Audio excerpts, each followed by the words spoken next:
Ava and Daniel were excited. They just bought their first home, a lovely, spacious house with a big garden, perfect for their little baby Ella. The moving truck was filled with boxes. A new chapter was beginning. Everything was wonderful. As they settled in, a strange feeling crept in. It was subtle at first, like a draft in a closed room. Ava dismissed it. It was probably just the stress of moving. Daniel felt it too. He told himself it was the new house smell. That night, they put Ella to sleep in her new room. The room was painted a soft yellow. It had a large window overlooking the backyard. Ava kissed Ella goodnight.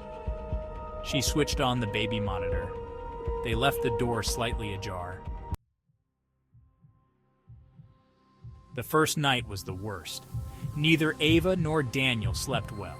The unfamiliar creaking of the old house kept them awake. Every rustle of leaves outside their window sounded like footsteps. They kept checking on Ella. Then, in the dead of night, they heard it.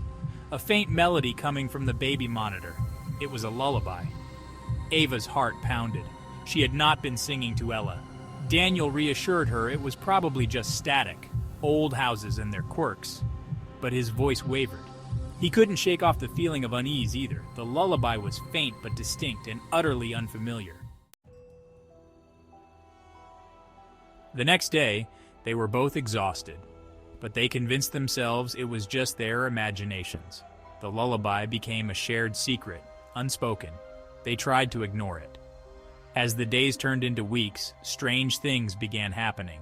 Ella's crib would sometimes be found rocking gently. No one near it. Ava would hear faint giggles from Ella's room, even when Ella was sound asleep. The lullaby on the baby monitor became a nightly occurrence. Louder now, clearer, more haunting. Ava and Daniel tried changing the monitor's batteries. They even got a new monitor. The lullaby persisted. Fear became a constant presence in their home. Ava stopped going into Ella's room alone. Daniel would hold his breath every time they checked the baby monitor.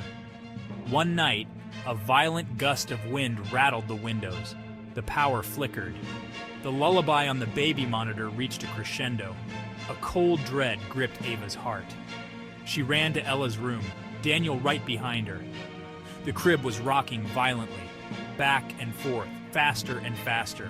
The lullaby was deafening now, echoing in the room, but it wasn't coming from the monitor.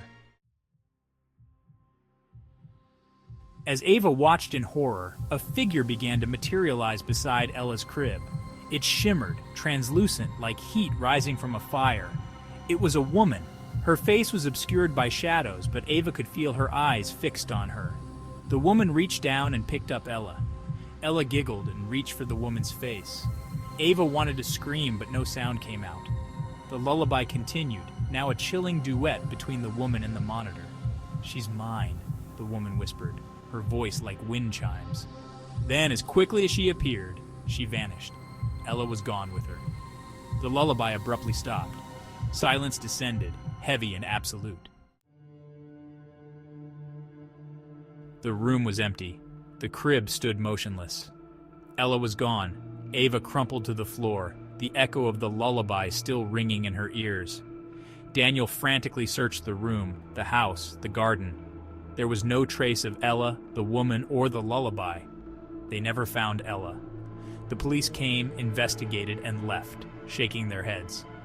Ava and Daniel were left alone with their grief and the chilling memory of that night. Every night they would hear it, faintly at first, then growing louder. The lullaby, and sometimes, if they strained to listen, they could hear it. Ella's giggle, a haunting reminder of what they had lost.